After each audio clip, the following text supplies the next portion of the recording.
नमस्कार दोस्तों, मैं हूं कंचन कुमारी और आपका स्वागत है ज्ञानवर्धक यूट्यूब चैनल में। जब बेटी को पिता से चुपके से लिए हुए दहेज के बारे में पता चला तो उसने ऐसा क्या किया, ससुराल वालों के होश ठिकाने आ गए।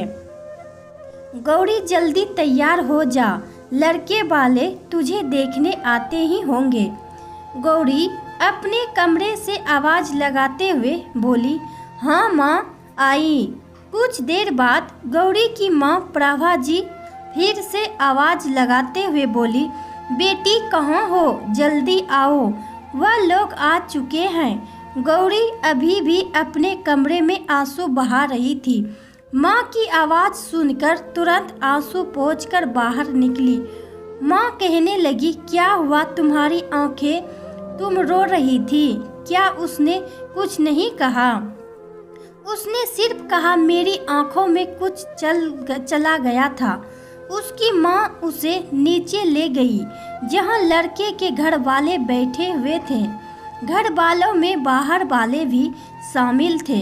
लड़के की माँ, उसके पिता, उसके भाई, उसकी बुआ, उसके फुआ, उसके मामा मामी, ताऊ ताई, दादी और भी बाकी कई सारे उनके रिश्तेदार लड़की देखने के लिए आ चुके थे। गौरी ने जैसे ही उन सबको एक साथ देखा तो वह एकदम शक पका गई। जैसे तैसे खुद को संभाला और मन ही मन सोचने लगी, इतने सारे लोग लड़की देखने आए हैं। लड़की को जैसे ही लड़के की दादी ने देखा, उसे बैठने को कहा और तुरंत सवालों की बौछार करने लगी।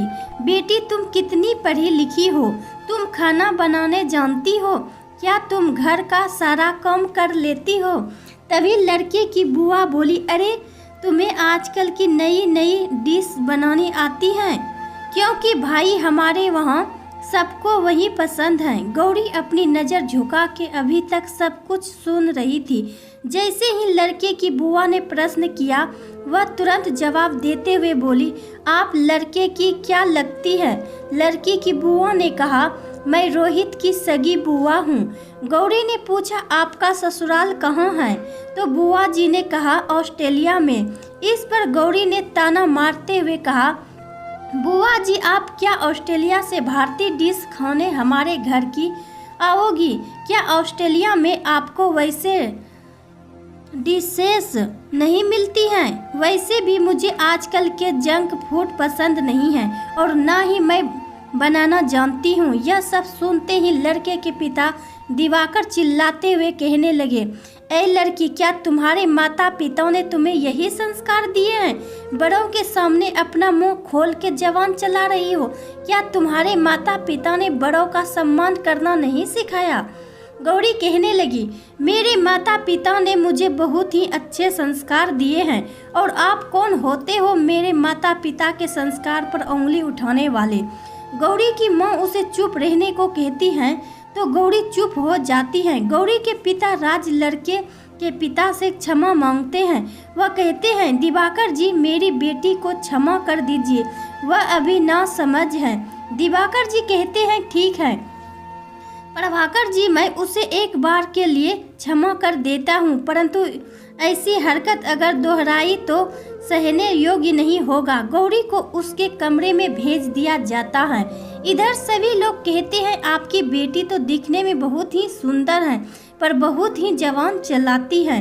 अगर वह अपनी जवान संभाल कर चलाए तो हम उसे अपनाने को तैयार हैं, क्योंकि हमारे घरों में बहू और बेटियां जवान नहीं चलाती और न ही बड़ों के सामने अपना मुंह खोलती हैं।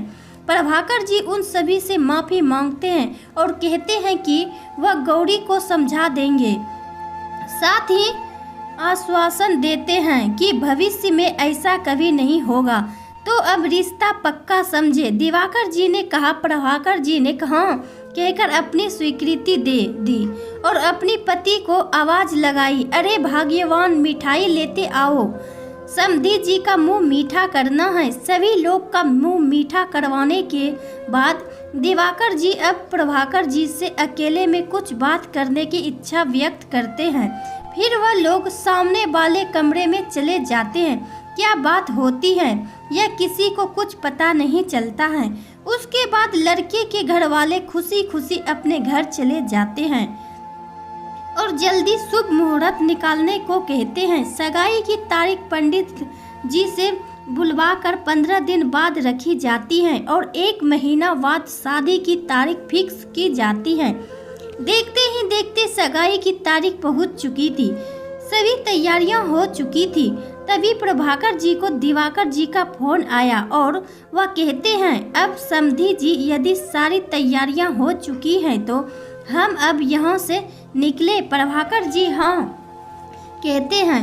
पंडित जी भी पधार चुके थे, सारे रिश्तेदार भी आ चुके थे। जिस घड़ी का इंतजार था वह घड़ी जल्द ही आ गई थी। पंडित जी के मंत्रचरण के साथ दुल्हा दुल्हन ने एक दूसरे को अंगूठी पहनाई और उनकी सगाई की रस्म संपन्न हुई। फिर दुल्हा दुल्हन ने सभी बड़ों का आशीर्वाद लिया। दिवाकर और प्रभाकर जी ने अभी तक किसी को भी यह नहीं बताया था कि कमरे के अंदर क्या बातचीत हुई। उन्होंने सभी से इस बात को छुपाकर रखा था। दिवाकर जी ने सभी से कहा कि समय आने पर सभी को पता चल जाएगा। दिवाकर जी ने सभी से कहा कि यह विवाह एक दहेज मुक्त विवाह होने वाला है। उन्हें लड़की वालों से कुछ भी दहेज नहीं लेने का प्रण किया है। सभी लोग बहुत ही खुश थे, कारण लड़के वाले अब दहेज नहीं चाहते थे, परंतु किसी को इस बात की भनक नहीं थी कि पिता दिवाकर के मन में क्या चल रहा था। क्या वो सही में दहेज के खिलाफ थे या फिर वह बिना दहेज के शादी नहीं करना चाहते थे। इस बात का अंदाजा किसी को भी नहीं था कि आगे क्या होने वाला है। भारत में खुलेआम अभी भी दहेज प्रथा चल रही है। कोई भी बिना दहेज के शादी की बात तक नहीं उठाता और यहाँ दिवाकर जी दहेज मुक्त विवाह की बात कर रहे थे। शायद इसलिए क्योंकि दिवाकर जी एक सरकारी विभाग के कर्मचारी रह चुके थे और उनकी पति भी प्राइमरी स्कूल की टीचर थी और सरकार की ओर से दहेज लेना या देना अपराध के समान माना गया है और उनसे शपथ लिया गया है। शायद इसलिए दिवाकर जी बिना दहेज के अपने बेटे की शादी करवाने वाले थे, जिससे कि वह सभी के लिए एक मिसाल बने, साथ ही अपना नाम इतिहास के उस पन्ने में दर्ज करवा सके जहां पर उन सभी व्यक्तियों का नाम लिखा है जिन्होंने दहेज नहीं लिया है। इधर गौरी के पिता कॉलेज के प्रोफेसर थे और इसकी माता गृहिणी थी। उसका छोटा भाई MSc फिजिक्स कर रहा था और साथ ही UPSC की तैयारी भी कर रहा था। गौरी ने भी 4 बार UPSC की परीक्षा दी। दुर्भाग्यवश वह मेंस की परीक्षा पास नहीं कर सकी और साथ ही इस कारण उसकी उम्र भी बढ़ती जा रही थी। इसलिए उसके माता पिता ने उसकी शादी करने का निर्णय ले लिया। गौरी के होने वाले पति रोहित का बहुत बड़ा बिजनेस था, जिसमें उसका छोटा भाई सुमित उसकी मदद करता था। वो सभी संयुक्त परिवार में रहते थे। गौरी और रोहित की शादी की तैयारियां जोर शोर से चल रही थी। रिश्तेदारों में शादी के कार्ड बंट चुके थे। घर में मेहमान आ रहे थे।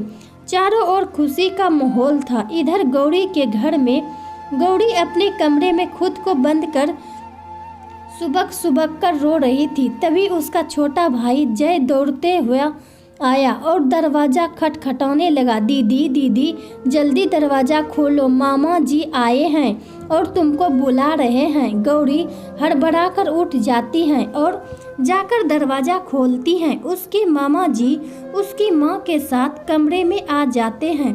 गौरी अपने आंसू पोंछने लगती हैं, फिर भी मामा जी को देखते ही उसके आंसू रुकने का नाम नहीं लेते। उसकी माँ और मामा दोनों मिलकर उसे समझाते हैं कि अरे पगली, तू क्यों रोती है? तू हम लोगों को छोड़कर कहीं दूर थोड़ी जा रही है। वैसे भी तुम्हारा ससुराल हमारे शहर से केवल 2 घंटे की दूरी पर ही तो है। तुझे कितना समय लगेगा आने में?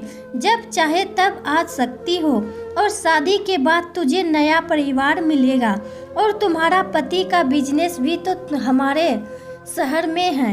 तो जब चाहे हमसे मिलने आ सकती हो, और यह क्या जब देखो अपने कमरे को बंद करके रोती रहती हो। तभी गौरी के मामा जी कहते हैं, गौरी यहाँ देखो, मैं तुम्हारे लिए क्या लाया हूँ। अगर तुम्हें यह पसंद है तो तुम यह रख लो, अगर नहीं पसंद है तो मैं दूसरा मंगा देता हूँ। उसके लिए उसके मामा जी कुछ गहने लाए थे। उन्होंने उसे सारे गहने खोलकर दिखा दिए। यह सब देखते ही गौरी थोड़ी खुश हो जाती है, पर फिर भी उसका मन उदास रहता है। उसकी माँ उसे गहने पसंद करने को कहती है। वह उदास मन से गहने देखने लगती है। वह अपनी माँ से कहती है, माँ यह तो बहुत अच्छा है ना, यह मेरे ऊपर कितना जच भी रहा है, मैं इसे रख लेती हूँ। गौरी की माँ प्रभा उससे कहती है, ठीक है बेटी, तुझे इसमें से जो भी पसंद हो तुम उसे रख लो, और मैं नीचे जा रही हूँ और तुम्हारी मामी को भेज देती हूँ, तुम तैयार हो जाना। तुम्हारी मामी तैयार होने में तुम्हारी मदद कर देगी। मुझे मेहंदी के लिए कुछ तैयारी करनी है और हमारे गांव की बुजुर्ग महिलाएं आती ही होगी। शाम को कुछ महिलाएं ढोलक बजा रही थी और कुछ गीत गा रही थी और नाच भी रही थी। गौरी को बीच में बैठाया, गाना गाया और उसे मेहंदी लगाने की रस्म शुरू कर दी। उसके बाद खाना पीना हुआ और देर रात को सभी सोने चले गए। पर गौरी के पिता और गौरी के आंखों में नींद कहाँ थी। वे लोग सोने की कोशिश करते फिर भी सो नहीं पाते। इसी उधेड़बुन में सुबह होने को चली थी। सुबह होते ही गौरी की माँ उठकर सारा काम निपटाने लगी और जल्दी से जाकर गौरी के कमरे में दस्तक देते हुए उसे उठने को कहती है। दूसरे दिन हल्दी की रस्म शुरू हो जाती है। लगभग सभी मेहमान आ चुके थे। इधर दिवाकर जी के घर में भी हल्दी की रस्म संपूर्ण हो चुकी थी।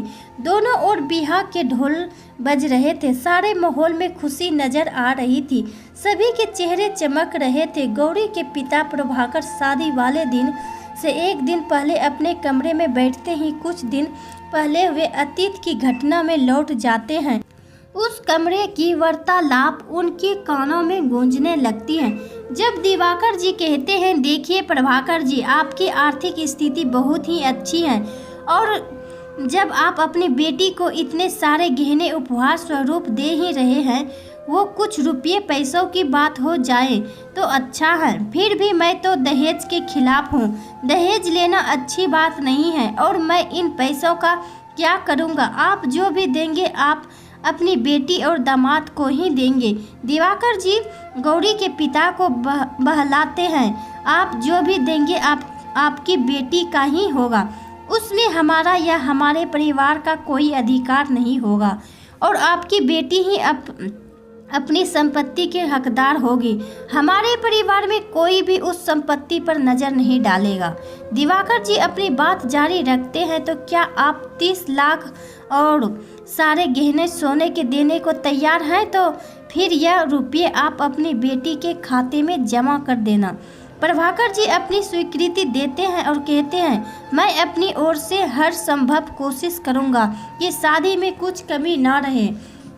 दिवाकर जी कहते हैं, और हाँ, खास तौर पर इस बात का पता किसी को भी नहीं चलना चाहिए, खासकर रोहित और गौरी को तो बिल्कुल भी नहीं। वे दोनों आजकल के पढ़े लिखे बच्चे हैं। वह इन सब का विरोध करेंगे और कहीं बाहर में इस बात का पता किसी और को लग गया तो हमारे साथ साथ आपकी भी बदनामी तय है। लोग तरह तरह की बातें बना देंगे कि कैसे एक पढ़े लिखे प्रोफेसर ने अपनी बेटी की शादी में दहेज दिया वगैरह वगैरह, जो दूसरों से दहेज ना लेने और ना ही देने की शपथ दिलाते हैं। जागरूकता रैली निकलवाते हैं। उनकी तंत्रता अचानक उनकी घड़ी के बेल बजने से भंग हो जाती है। वह वर्तमान में लौट आते हैं और शादी की तैयारियां देखने के लिए बाहर निकल जाते हैं। शादी की तैयारियों के बीच ही दिन ढल गया और जिस दिन का इंतजार था, एक पिता को बरसों से वह दिन आ पहुंचा था। एक तरफ खुशी हो रही थी, दूसरी तरफ गम, क्योंकि उनकी इकलौती लाडली घर छोड़कर ससुराल जाने वाली थी। यह रात गौरी की उसके मायके की आखिरी रात होने वाली थी, जिसके कारण वह रात को ठीक से भी सो नहीं पाई थी। इस तरह पूरा दिन निकल चुका था, आधी रात हो चली थी। सभी और गहरी शांति छाने लगी। बाहर कुछ लोगों का जमावड़ा लगा था। शायद वहाँ लोग बैठकर कर रहे थे। शायद उनके घर भी शादी की शहनाई बजने वाली थी, जिसकी तैयारी वह भी कर रहे थे। और इधर गौरी की शादी की तैयारियां लगभग खत्म हो चुकी थी। केवल सिंदूर दान की रस्म ही बची थी, जो अगले कुछ ही घंटों में पूर्ण होने वाली थी। बारात का दिन आ गया। सभी लोग हड़पो उल्लास से नाच रहे थे। बारात अपनी मंजिल की ओर निकल पड़ी थी। उसके आगे आगे बैंड बाजे चल रहे थे। नवयुवक डांस कर रहे थे। इधर गौरी के घर में भी सारी तैयारियां हो चुकी थी। केवल दूल्हे का इंतजार था। गौरी अपनी सहेलियों के साथ बालकनी से दूल्हे की राह ताक रही थी। तभी अचानक उसकी दोस्त रिया चिल्लाते हुए बोल पड़ी, अरे अरे वह देखो, सभी बाराती आ रहे हैं। मैं नीचे जाकर सबको बताकर आती हूँ। हाँ चल, मैं भी तेरे साथ चलती हूँ, रीना बोली। गौरी उन दोनों को थोड़ी देर रुकने को बोलती है। मैं तो सबको बताने जा रही हूँ। बारात पहुँच गई। प्रिया नीचे की तरफ दौड़ते हुए बोली। गौरी रीना का हाथ पकड़कर रोक लेती हैं। अरे यार रुको ना, तुम तो मुझे अकेला छोड़कर मत जाओ, अभी उन लोगों को पहुंचने में समय लगेगा। रीना उससे कहती हैं, गौरी क्या तुम अपनी यूपीएससी की परीक्षा फिर से दोगी? हाँ क्यों नहीं, वैसे भी यह तो मेरा आखिरी अटेम्प्ट होगा, तो मैं मौका गंवाना नहीं चाहती। मैं तो फिलहाल शादी भी नहीं करना चाहती, पर मम्मी के कारण मैं शादी के लिए हाँ की। क्या वे लोग तुम्हें नौकरी करने देंगे? रीना ने पूछा। हाँ क्यों नहीं, वैसे भी मैं आजकल की पढ़ी लिखी लड़की हूँ, और आजकल कोई भी लड़का और लड़की में भेदभाव नहीं करता, और मेरे ससुराल वाले तो बहुत ही अच्छे हैं। पर क्या तुम वहाँ अपनी पढ़ाई जारी रख पाओगी? रीना बोली। हाँ यह तो बात है, पर मैं रोहित से बात कर लूँगी। वैसे भी यह मेरा लास्ट टाइम है, इस बार तो मेरा पक्का हो जाएगा। गौरी चहकते हुए बोली। देखते ही देखते बाराती दरवाजे पर दस्तक दे चुके थे। पंडित जी पहले से वहाँ विराजमान थे। दूल्हे के आते ही उन्होंने मंत्र उच्चारण के साथ विवाह की विधि प्रारंभ की। वधू को बुलाया जाए। पंडित जी ने कहा। गौरी को उसकी सहेलियां सीढ़ियों से होते हुए नीचे ला रही थी। बीच बीच में रिया और रीना गौरी के छेड़ रहे थे। गौरी भी शर्म से नजरें झुकाए आगे बढ़ रही थी। गौरी ने मंडप में अपना कदम रखा और एक नज़र रोहित की तरफ डाली। रोहित अभी भी गौरी को भी देख रहा था। गौरी अप्सरा से कम सुंदर नहीं लग रही थी। शादी में आए लोग इस जोड़े को देखकर यह कहते नहीं थक रहे थे, वो यह दोनों तो एक दूसरे के लिए ही बने हैं। गौरी और रोहित भी इन बातों को सुन रहे थे और मंद मंद मुस्कुरा रहे थे। शादी विधि विधान से संपूर्ण हुई। अब वर वधू बड़ों से आशीर्वाद ले। पंडित जी ने कहा, प्रभाकर जी बेटी की विदाई की तैयारी कीजिए। दिवाकर जी ने कहा, जी जी समधी जी। प्रभाकर जी हकलाते हुए बोले। गौरी और रोहित बड़ों का आशीर्वाद ले रहे थे। सभी उनके उज्जवल भविष्य की कामना कर रहे थे। विदाई का दृश्य करुणाजनक था। प्रभा जी अपनी बेटी को गले लगाकर रो रही थी और उसके पिता के आंसू तो थमने का नाम ही नहीं ले रहे थे। भाई भी फूट फूट कर रो रहा था। सभी ने रोते हुए गौरी की विदाई की। सभी बाराती खुशी खुशी दुल्हन को ले जा रहे थे। बारात के लौटने से पहले ही दिवाकर जी के घर पर मीडिया वाले पधार चुके थे। दिवाकर जी से यह पूछ रहे थे किस तरह उन्होंने दहेज मुक्त विवाह करवाने का निर्णय लिया। दिवाकर जी ने अपनी उपलब्धि का बखान कर रहे थे। वे सभी से कह रहे थे, मैं तो दहेज की सख्त खिलाफ हूँ। दहेज लेना बहुत बुरी बात है। मेरी तरह सभी व्यक्ति जो अपने बेटों के शादी में दहेज नहीं लेते हैं वह सभी धन्यवाद के पात्र हैं। उन्होंने किसी बेटी के पिता को कर्ज मुक्त होने से बचा लेते हैं। दिवाकर जी की बहुत ही गर्व से कहते हैं, आइए आप भी एक दहेज मुक्त विवाह करके समाज में अपनी छाप छोड़ सकते हैं। आइए कुरीति को हम सभी मिलकर समाप्त करें। अगले ही दिन दिवाकर जी की खबर अखबारों में मुख्य पृष्ठ पर दिखने लगी। चारों ओर दिवाकर जी की विवाही हो रही थी। सभी लोग उनकी ही बातें कर रहे थे और उनको एक मिसाल के तौर पर देख रहे थे। शादी के दूसरे दिन वधू की मुंह दिखाई की रस्म शुरू हुई। रोहित अपने दोस्तों से गौरी को मिलवा रहा था। फोटोग्राफर हर एंगल से फोटो खींच रहे थे। रात्रि के भोजन के साथ ही रात आधी हो चुकी थी। सभी लोग प्रति भोज के बाद अपने अपने घर जा चुके थे। सुबह होते ही मेहमानों की विदाई शुरू हो गई। एक के बाद एक मेहमान जाने लगे। गौरी सुबह सुबह उठकर नहा धोकर तैयार हो गई और सभी से आशीर्वाद लेने लगी। आशीर्वाद लेने के बाद रसोई की तरफ बढ़ने ही वाली थी कि उसकी सासू माँ ने उसे आवाज़ देते हुए कहा, कहाँ जा रही हो? गौरी बेटी तू आराम कर, मैं सब देख लूँगी। वैसे भी तुम बहुत थक गई होगी। नहीं माँ जी, मैं बाद में आराम कर लूँगी। अभी का नाश्ता मैं बना देती हूँ। यह सब उनकी माँ ने अपनी बेटी को सब समझाकर भेजा था। ठीक है बेटी, जा, तुझे जो बनाना आता है वो बना ले। उसकी सास कमला जी बोली। उसने सभी के लिए स्वादिष्ट नाश्ता तैयार कर लिया। यह तो बहुत ही सुंदर और स्वादिष्ट लग रहा है। गौरी के ससुर जी उसकी तारीफ कर रहे थे। वो पापा बहुत ही अच्छा बना है। रोहित का छोटा भाई सुमित बोला, हाँ आज का खाना तुम्हारी भाभी ने जो बनाया है इसलिए तुम सबको इतना स्वादिष्ट लग रहा है, वरना मेरे हाथों के खाने में इतना स्वाद कहाँ। रोहित की माँ कमला झूठा गुस्सा दिखाते हुए बोली। सभी खिलखिलाकर हंस पड़ते हैं। सभी के नाश्ते के बाद गौरी अपने साथ लाए गए सामान को निकालकर व्यवस्थित करने लगती है तो पाती है कि उसके पिता ने उसका बैंक पासबुक भी दे दिया है, जिसमें मुश्किल से 10 या 20 हजार रहे होंगे। गौरी मन ही मन बोली, बिना खाते को चेक किए अलमीरा में संभाल कर रख देती हूँ। दूसरे दिन रोहित अलमारी से अपना कुछ जरूरी कागजात ढूंढ रहा था, तभी उसे गौरी की बैंक पासबुक दिखाई देती है। वह जिज्ञासा बस उसे खोलता है। पासबुक खोलती ही उसका मुंह खुला रह जाता है। 30 लाख रुपये गौरी के खाते में। वह किसी से कुछ नहीं कहता, सीधे अपने कागजात लेकर बाहर निकल जाता है। दिन भर वह यही सोच रहा होता है, इतने पैसे शादी वाले दिन किसने जमा किए होंगे। गौरी कहीं नौकरी भी तो नहीं करती हैं, तो फिर इतने रुपये कहाँ से आए? कहीं मेरे पिताजी ने दहेज तो नहीं लिया? नहीं, ऐसा नहीं हो सकता है। गौरी के पिता ने ही उसके लिए FD कराई होगी, शायद वही होगा।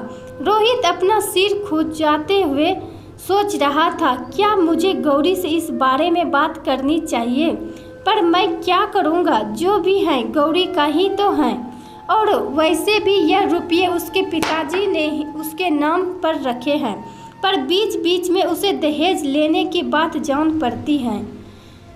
वह ठान लेता है इस बारे में वह गौरी को जरूर पूछेगा। गौरी बोली, अरे आप इतनी लेट, आप तो जल्दी आ जाते हैं, आज इतनी लेट क्यों? आज थोड़ा कम ज़्यादा था। रोहित बोला, अच्छा मैं आपके लिए खाना कमरे में ही ले आती हूँ। रात को रोहित अपने घर देर से वापस आया था। गौरी ने रात का खाना उसके टेबल पर ही रख दिया। दोनों पति पत्नी साथ साथ खाना खाने लगे। तभी रोहित को हिचकी आ गई। गौरी रोहित को पानी का गिलास देते हुए कहने लगी, धीरे धीरे खाइए, इतनी भी क्या जल्दी है। रोहित पानी के गिलास को रखते हुए बोला, प्राची एक बात पूछूं तुमसे? गौरी बोली, जी कहिए। रोहित बोला, मैंने आज अलमारी में तुम्हारा बैंक पासबुक देखी, क्या तुम उसे अपने साथ ले आई हो? हाँ मैंने देखा, शायद मम्मी ने ही मेरे सारे डॉक्यूमेंट की फाइल में उसे रख दिया था। क्यों, क्या बात है? वह थोड़ी देर बाद बोला, वैसे मैं पूछ रहा था कि तुम्हारे अकाउंट में इतने पैसे कहाँ से आए? क्या तुम्हारे पिताजी ने तुम्हारे लिए कोई एफडी जमा कराया था? नहीं, उसमें तो पैसे ही नहीं हैं। मुश्किल से 10 से 20 हजार पड़े होंगे। रोहित का शक बढ़ने लगा। उसने पूछा, मैंने देखा उसमें 30 लाख रुपये जमा किए गए हैं, वह भी शादी वाले दिन। गौरी खाना खत्म करने के तुरंत बाद अपनी अलमारी खोलकर खाते को चेक करती है तो पाती है कि रोहित सही कह रहा था। उसमें 30 लाख रुपये थे और जमा करने की तारीख शादी वाले दिन ही थी। वह कहती है, पापा ने तो मुझे इस बारे में कभी नहीं बताया, पर यह रुपये किस लिए जमा किए हैं? मैं सुबह होते ही पापा से पूछती हूँ। गौरी को बिल्कुल नींद नहीं आ रही थी। वह सोच रही थी उसके पिता ने इतनी बड़ी रकम उसके खाते में क्यों जमा करवाई, और वह भी शादी वाले दिन। तभी उसे शादी वाले दिन की याद आती है। राज, अरे जरा गाड़ी निकालना, थोड़ा काम है। प्राची के मामा महेश कहते हैं, अरे जीजा जी, मेरी गाड़ी बाहर ही है, आप ले जाइए। और क्या मैं साथ चलूं? नहीं नहीं, मैं अकेले चला जाऊंगा। थोड़ा काम है, जल्दी ही आता हूँ। और भी काम है, प्रभाकर ने जवाब दिया। प्रभाकर जी 2-3 घंटे बाद वापस घर आए तो प्रभा जी बोली, अरे कहाँ रह गए थे आप? मैं कितनी देर से आपको ढूंढ रही थी। अरे क्या हुआ भाग्यवान, मुझे थोड़ा सा काम था इसलिए बाहर गया हुआ था। प्रभा जी फुसफुसाते हुए बोली, काम पूरा कर आए? कहाँ कर आए? थोड़ी भीड़ ज़्यादा थी इसलिए लेट हो गया। प्रभाकर ने गौरी की तरफ देखकर कहा, गौरी अब पूरी तरह आश्वासन हो चुकी थी कि उसके पिता ने ही यह पैसे जमा कराए हैं। गौरी को अब लगने लगा था कि यह रुपये उन्होंने दहेज के लिए दिए हैं, क्योंकि गौरी घर से कोई भी सामान या और बाकी कुछ भी सामान नहीं लाई थी, केवल अपने कपड़े और कुछ उपहार और साथ ही अपने ज़रूरी डॉक्यूमेंट लिए आई थी। वह सोच रही थी कि यदि यह रुपये उसके ससुराल से दहेज मांगे गए होते तो रोहित को जरूर पता होता, पर रोहित को कुछ मालूम नहीं था। उसने रोहित से सुबह होते ही बात करने की सोची। यही सोचते सोचते उसकी आंख कब लग गई उसे पता नहीं चला। सुबह में गौरी जल्दी से नहा धोकर तैयार हो गई। पूजा करने के बाद और सबको नाश्ता कराने के बाद उसने अपनी माँ को कॉल लगाया। थोड़ी देर बात करने के बाद उसने माँ से पूछा, माँ मेरे डॉक्यूमेंट्स के साथ बैंक पासबुक किसने रख दी, जबकि वह तो तुम्हारे रूम में थी और मैंने तो उसे अपने सामान में रखाए ही थे। क्यों बेटी, क्या हुआ? उसे मैंने ही रख दिया था। माँ मेरे अकाउंट में इतने रुपये किसने जमा करवाए? प्रभा थोड़ी देर चुप रहती है। उसकी माँ की चुप्पी सब बयां कर देती है। बोली, माँ यह दहेज के पैसे है ना? यानी ससुर जी ने आप लोगों से दहेज की मांग की थी, जबकि मैं आप सबको दहेज के खिलाफ रहते हैं। गौरी बोली, नहीं गौरी बेटा, यह दहेज के पैसे नहीं दिए हैं। मैंने तुझे अपने भविष्य को सुरक्षित करने के लिए ये उपहार दिया है।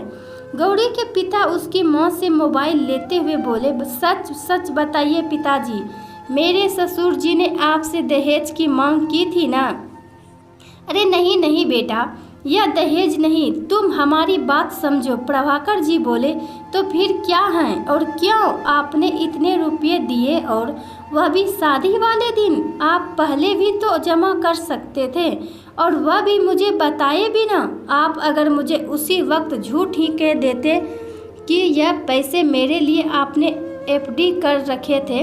गौरी ने अपनी मन की भड़ास निकालते हुए बोली, मैं आपसे कुछ नहीं कहती और खुशी खुशी इसे स्वीकार कर लेती, परंतु आपने अच्छा, अब मैं समझती तो उस दिन उस कमरे में आप और मेरे ससुर जी के बीच यही गुप्त चल रही थी। मैंने तो सोचा था मेरा विवाह दहेज मुक्त हुआ है और यह समाज के लिए मिसाल है बना है, परंतु यहाँ झूठी शान के लिए दिखावा किया गया है।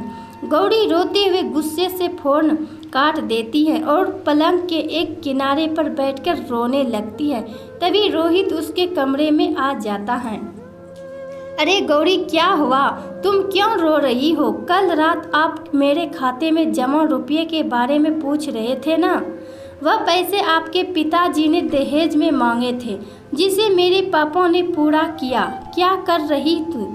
क्या कह रही हो तुम? नहीं, जरूर तुम्हें कोई भ्रम हुआ होगा।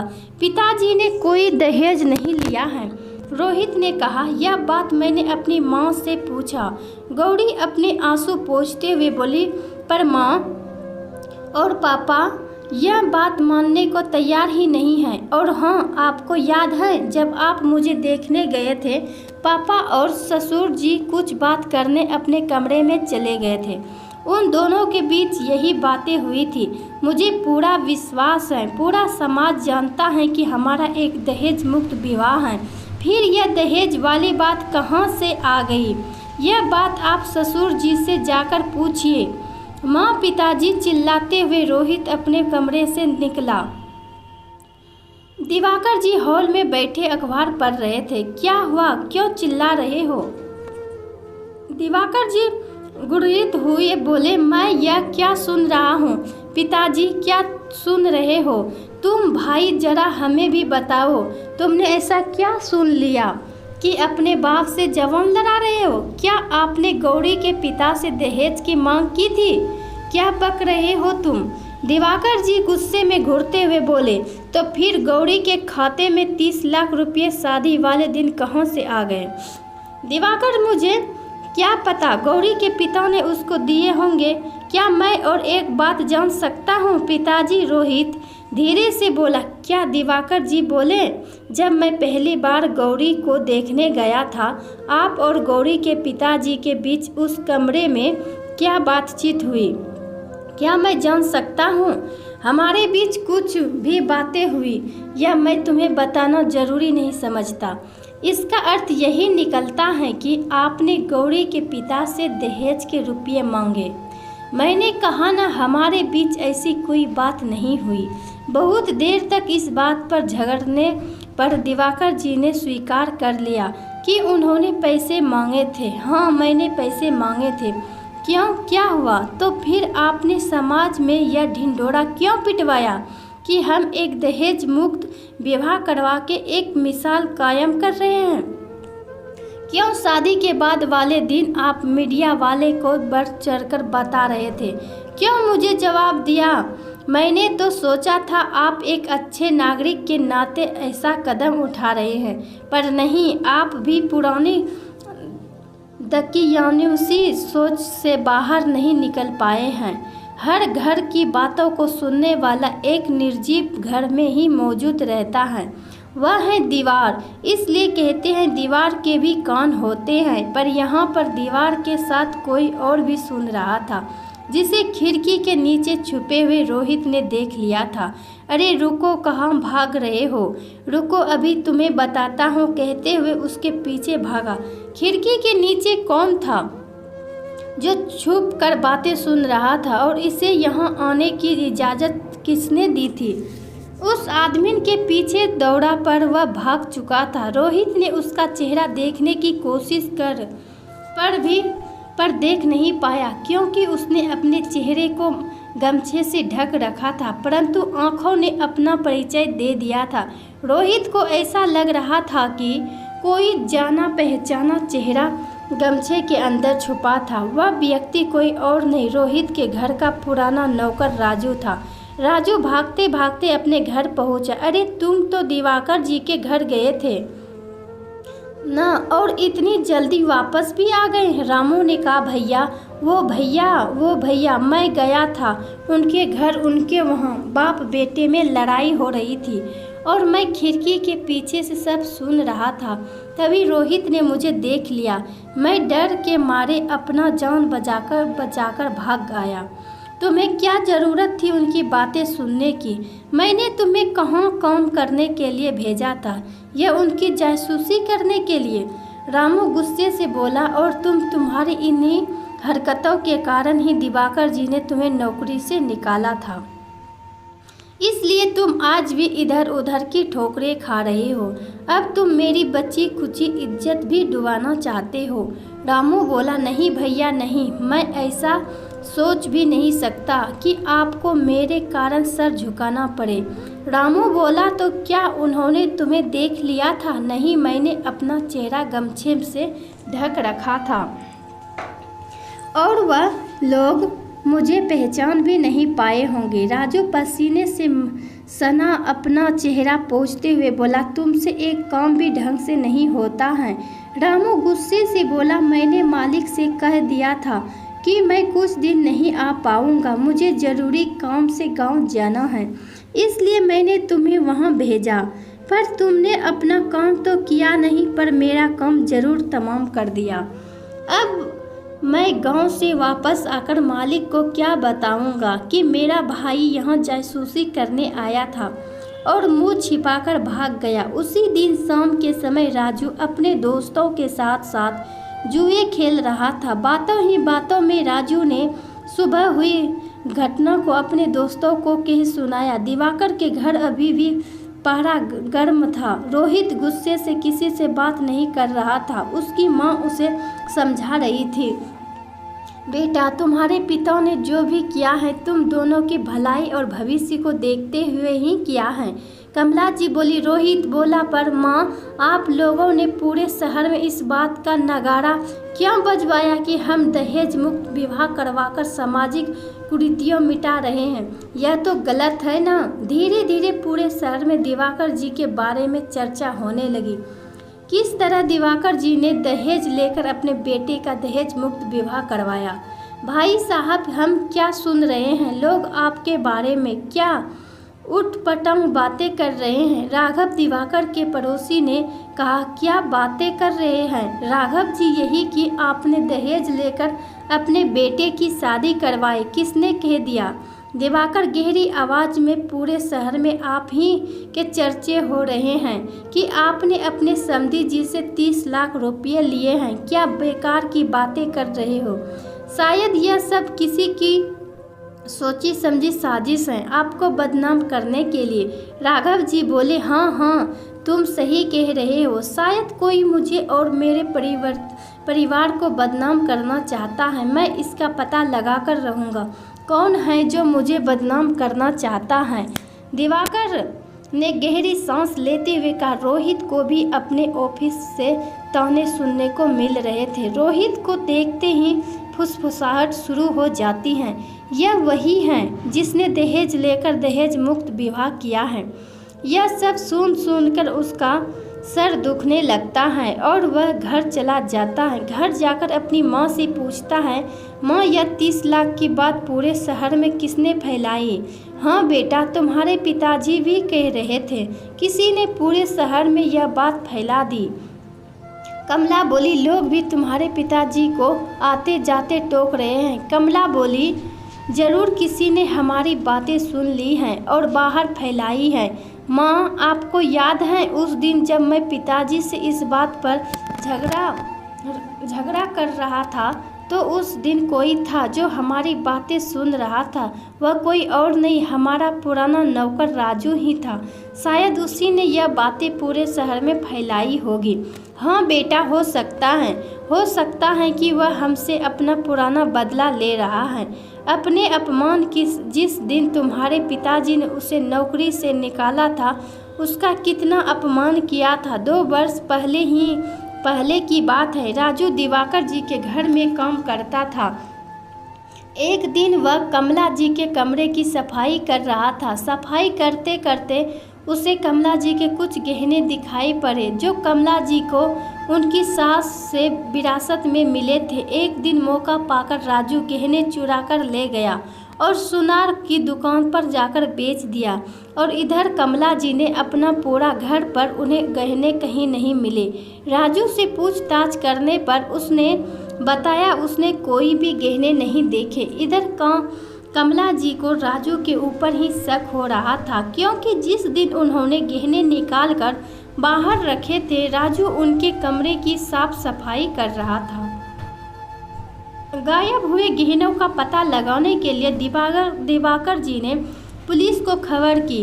पुलिस के आने पर डर से राजू ने ना नुकुर करते हुए स्वीकार कर लिया कि गहने उसी ने लिए थे और बाजार में बेच दिए। पुलिस की मदद से गहने तो वापस मिल गए, परंतु राजू के ऊपर से विश्वास नहीं रहा और दिवाकर जी ने उससे सबके सामने जलील करते हुए घर से निकाल दिया। इसका बदला लेने के लिए राजू अब इस तरह की बातें फैलाकर ले रहा है। दिल्ली में रोहित के बचपन के दोस्त रोहन का घर था। रोहन लंदन में सॉफ्टवेयर इंजीनियरिंग की नौकरी करता था। वह कभी कभार ही घर आता था। इस बार उसकी छुट्टी ज़्यादा थी, इसलिए उसने रोहित और उसकी पत्नी गौरी को अपने घर आने का आमंत्रण दिया। लंदन में रहने के कारण वह शादी में नहीं आ पाया था और इसलिए निमंत्रण से स्वीकार कर लिया। कुछ दिनों बाद रोहित को दिल्ली में बिजनेस संबंधित कुछ काम पड़ा था और उसे रोहन से मिलने भी जाना था। इसलिए रोहित ने दूसरे दिन की फ्लाइट की टिकट बुकिंग करवा ली। एक दिन गौरी रोहन को कॉल आया था, उसने हमें अपने घर मिलने बुलाया है। रोहित ने गौरी से कहा। गौरी बोली, कौन रोहन? अरे हाँ याद आया, वही आपके दोस्त जिनसे कुछ दिनों पहले ही हमारी बात हुई थी। रोहित बोला, हाँ, हमें कल ही दिल्ली के लिए निकलना है और कल ही फ्लाइट की टिकट है। इधर मुझे दिल्ली में कुछ काम करना है और इसी बहाने उससे मिलना भी हो जाएगा। गौरी बोली, ठीक है, मैं जाने की तैयारियां करती हूँ। रोहित बहुत दिनों बाद आया है, रोहन कह रहा था। इस बार वह अपने मम्मी पापा को भी लंदन ले जाएगा। दूसरे दिन दोनों ने अपना सामान पैक कर लिया था, साथ ही कमला जी के पांव छूते हुए विदा ली। अभी भी दोनों दिवाकर से नाराज थे। पिता पुत्र में बातचीत बंद हो गई थी। फ्लाइट से उतरने के बाद टैक्सी लेकर सीधे रोहन के घर पहुंचे, जहां उनकी पूरी गर्मजोशी के साथ स्वागत किया गया। दरवाजे की डोरबेल बजी। दरवाज़ा खोलने एक महिला आई जो तकरीबन 50 वर्ष की होगी। आओ आओ बेटा, तुम रोहन के दोस्त रोहित हो ना? रोहन बता रहा था कि तुम और तुम्हारी पत्नी आने वाले हैं। दोनों ने रोहन की मम्मी रमा जी के पैर छूकर आशीर्वाद प्राप्त किया। अरे जनाब को आने में कोई तकलीफ तो नहीं हुई? रोहन अपने दोस्त को गले लगाते हुए बोला, नहीं भाई, हमें किसी भी तरह की परेशानी नहीं हुई, पूरे रास्ते मज़े करते हुए आए हैं। रोहन, नमस्ते भाभी जी, आपको तो कोई तकलीफ नहीं हुई ना? गौरी, नहीं रोहन जी, हम आराम से आए। दोनों नाश्ता करने के बाद रोहन के साथ बातचीत कर रहे थे। तभी रोहन ने रोहित से पूछा, रोहित एक बात पूछूं, बुरा तो नहीं मानोगे? अरे भाई, इसमें बुरा मानने वाली क्या बात है, तुम पूछो तो सही। रोहित ने कहा, कुछ दिनों पहले पंकज से मेरी बात हुई थी। वह तुम दोनों की शादी के बारे में बता रहा था और उसने यह भी बताया कि तुम्हारे शहर में तुम्हारे बारे में किस तरह की खबरें फैली हुई हैं। हाँ रोहन, हमें भी नहीं पता यह बातें किसने फैलाई हैं। रोहित ने कहा, तो क्या तुम्हारे दहेज लेने वाले खबर सच है? रोहन ने पूछा, अब तुमसे क्या छुपाना, अभी तुम तो मेरे बचपन से ही बहुत अच्छे दोस्त रहे हो। पिताजी हमेशा से ही दहेज के खिलाफ रहे हैं, पर इस बार पता नहीं उन्होंने क्यों मेरे ससुर जी से पैसों की मांग की, जिसे मेरे ससुर जी ने खुशी खुशी पूरा किया। यह कदम उठाने के पीछे क्या कारण है, मुझे अभी तक समझ में नहीं आया। रोहित ने पूरी घटना विस्तार से सुना डाली। पिताजी ने जो किया उससे हम सब बहुत ही शर्मिंदा हैं। शर्मिंदा इस बात पर नहीं कि उन्होंने दहेज लिया, इस बात पर कि एक तरफ दहेज लेकर दहेज मुक्त विवाह करवाया, साथ ही बड़े बड़े अखबारों में अपनी उपलब्धि का बखान किया। दूसरे दिन रोहित अपने जरूरी काम निपटाने चला गया। शाम तक वापस लौट आया था, तभी रोहन ने उसे दिल्ली घुमाने की बात कही। रोहित और गौरी दोनों तैयार हो गए दिल्ली घूमने के लिए। रोहन ने अपनी नई कार से दोनों को पूरी दिल्ली की सैर करवाई। उन्होंने 5 स्टार होटल में रात का खाना खाया और अपने घर वापस लौट आए। अगले 2 दिन बाद गौरी और रोहित की फ्लाइट थी। इसी दूसरे दिन भी उन्होंने दिल्ली के कुछ मशहूर जगहों को घूमने का लुत्फ उठाया। साथ ही तीनों ने खूब मज़े किए और इसी तरह पूरा दिन बीत गया। रात को तीनों थके हारे घर लौटे। अगले दिन दोनों अपने घर वापस चले गए। दिवाकर के लिए बड़े बड़े पोस्टर तैयार करो जिसमें बड़े बड़े शब्दों से लिखा होना चाहिए, दहेज मुक्त विवाह करवाने वाला दिवाकर जिसने 30 लाख रुपये दहेज लिया। जरा उसे भी तो पता चले कि मुझसे दुश्मनी रखने वालों का क्या हाल होता है। कॉल पर बात करते हुए एक व्यक्ति जो दिवाकर को अपना कट्टर दुश्मन मानता है, ठीक है साहब काम हो जाएगा, अगर पहले कुछ एडवांस मिल जाए तो। दूसरी ओर से आवाज़ आई, तुम पैसों की चिंता मत करो, पहले काम पूरा करो, काम पूरा करते ही तुम्हें 2 गुना रकम दूंगा। ठीक है साहब दूसरी ओर से। और हाँ, इस बात का पता किसी को भी नहीं लगना चाहिए और पूरा काम अंधेरे में होना चाहिए। जी साहब, आप जैसा चाहते हैं वैसा ही होगा। पूरे शहर में दिवाकर ही दिखाई और सुनाई देना चाहिए। अगले दिन सुबह हर गली हर मोहल्ले की दीवारों में दिवाकर जी छाए हुए थे। चारों तरफ दिवाकर जी की बातें हो रही थी। अगले दिन रोहित अपने काम पर वापस जा रहा था। उसे पूरे रास्ते अपने पिता की तस्वीर दिखाई देती है। दहेज मुक्त कराने वाला व्यक्ति वह गुस्से से वापस घर लौट आता है और अपनी माँ और पत्नी से कहता है, माँ किसी ने पिताजी की तस्वीर पूरे शहर में जगह जगह लगा रखी है। कोई है जो हमें बदनाम करना चाहता है। पूरे शहर में पिताजी के बारे में ही चर्चाएं हो रही हैं। किस तरह पिताजी ने पैसे लेकर हमारा विवाह कराया, कहीं यह हमारा पुराना नौकर राजू तो नहीं। कमला जी चिंता में पड़ गई। नहीं माँ, वह ऐसा नहीं कर सकता क्योंकि वह इतना अमीर नहीं कि किसी को बदनाम करने के लिए पैसों को पानी की तरह बहाए। जरूर यह पिताजी के किसी दुश्मन का ही काम है। रोहित ने कहा, कमला जी पर तुम्हारे पिताजी की दुश्मन तो किसी से नहीं है। रोहित फिर ऐसा कौन कर सकता है, इस बात का पता लगाना ही पड़ेगा और इसके लिए हमें FIR करनी होगी। आप पिताजी को कुछ भी मत बताइएगा वरना वह किसी से नज़रें भी नहीं मिला पाएंगे और आपको वो फिलहाल कुछ दिनों तक बाहर जाने से रोकना होगा। कमला जी बोली, ठीक है बेटा, मैं कोशिश करूँगी, पर तुम तो जानते ही हो कि तुम्हारे पिताजी किसी की सुनते कहाँ हैं। रोहित, माँ मैं अभी पुलिस स्टेशन जाता हूँ रिपोर्ट लिखवाने के लिए। रोहित पुलिस स्टेशन पहुँचा। इंस्पेक्टर साहब बोले, जी कहिए क्या समस्या है आपकी। रोहित बोला, जी किसी अज्ञात व्यक्ति ने मेरे पिताजी को बदनाम करने के लिए उनकी तस्वीर पूरे शरीर में लगा रखी है कि उन्होंने 30 लाख रुपये दहेज लिए हैं। इंस्पेक्टर ठीक है, आप अपनी रिपोर्ट लिखवा दीजिए, हम पता करते हैं कौन ऐसा काम कर सकता है। आपकी किसी से कोई दुश्मनी? रोहित बोला, नहीं इंस्पेक्टर साहब, हमारे परिवार की किसी भी कोई दुश्मनी नहीं है।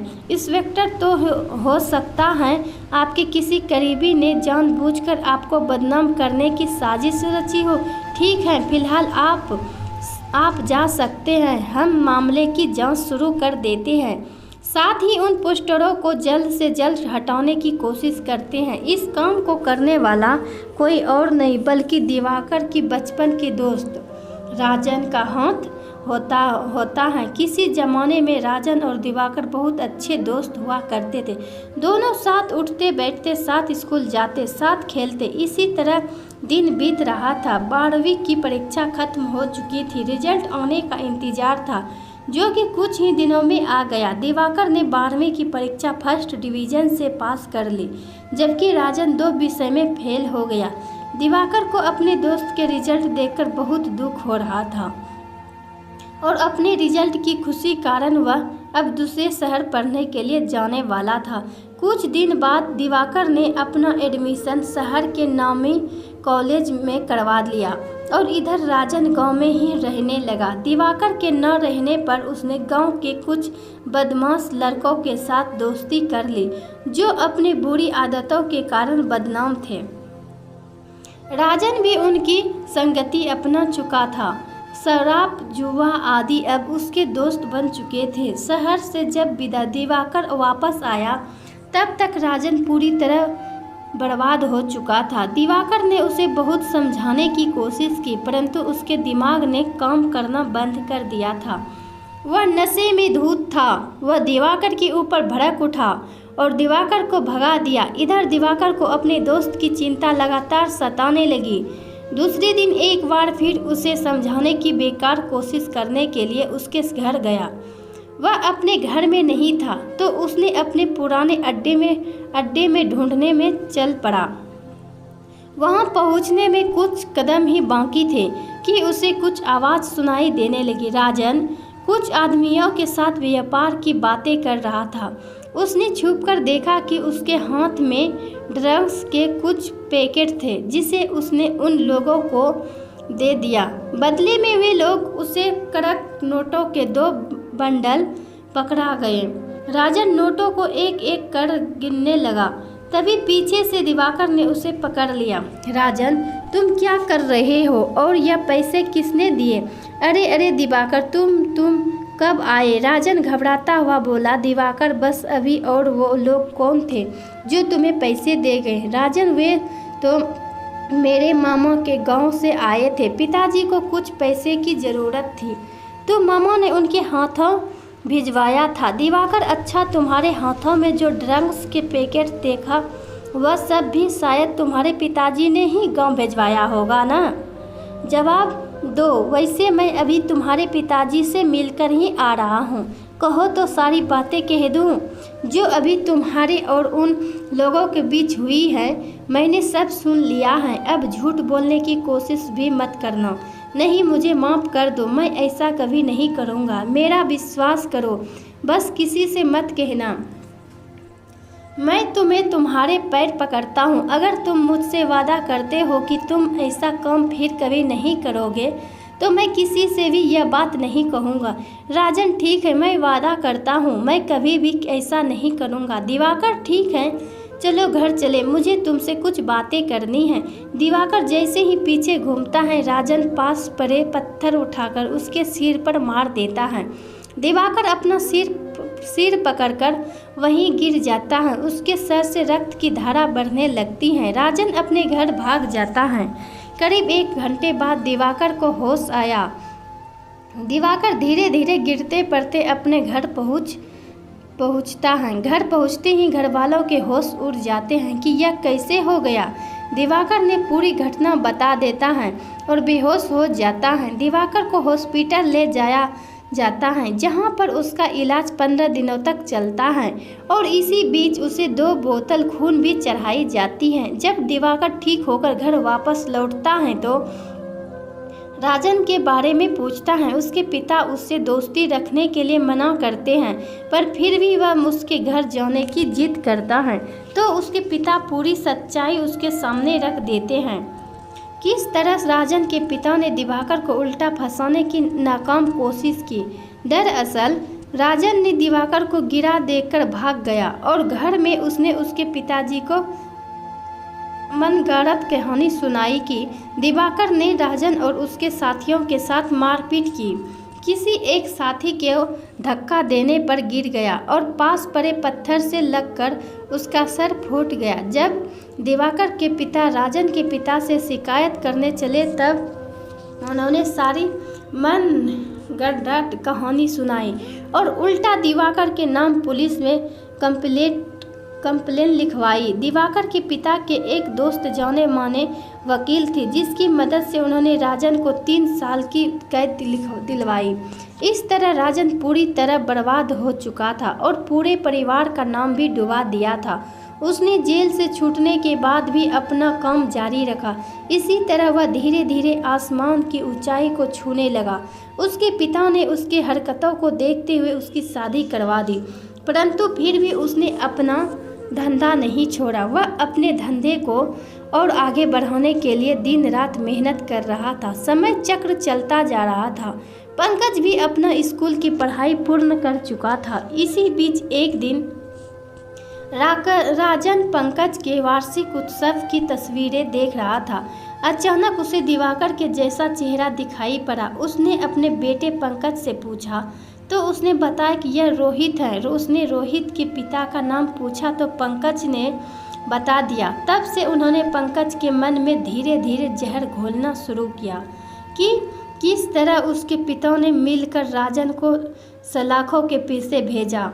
पंकज अपने पिता का बदला लेना चाहता था, इसलिए उसने रोहित से दोस्ती बरकरार रखी। जब उसे रोहित की शादी में दहेज लेने की बात पता चली तो उसे एक बदला पूरा करने का बहुत अच्छा अवसर दिखाई दिया।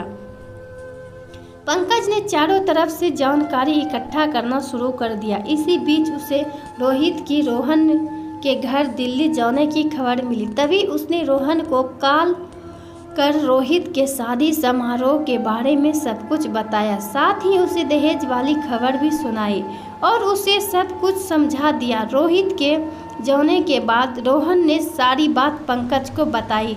जो भी रोहित ने उससे कहा था, इसी आधार पर पंकज और उसके पिता ने मिलकर दिवाकर को बदनाम करने की कोशिश की। 2 दिन बाद रोहित के पिता दिवाकर ने आत्महत्या कर ली। पुलिस ने जांच शुरू कर दी। एक सुसाइड नोट बरामद हुआ जिसमें उन्होंने यह स्वीकार किया कि उसने दहेज लिया था और इसमें किसी की भी गलती नहीं थी और उसके इस कदम को उठाने के पीछे समाज में हो रही बदनामी थी। उन्होंने आगे लिखा कि किसी को भी दहेज नहीं लेना चाहिए और ना ही देना चाहिए, अन्यथा परिणाम सामने हैं। अगर आप इससे सीख नहीं ले सकते हैं तो यह समाज आपका भी वही प्रश्न करेगा जो मेरा हुआ है। मेरी गुजारिश है आप सभी से ऐसी गलती ना दोहराएं कि भविष्य में आप में किसी को भी ऐसा कदम उठाना पड़े।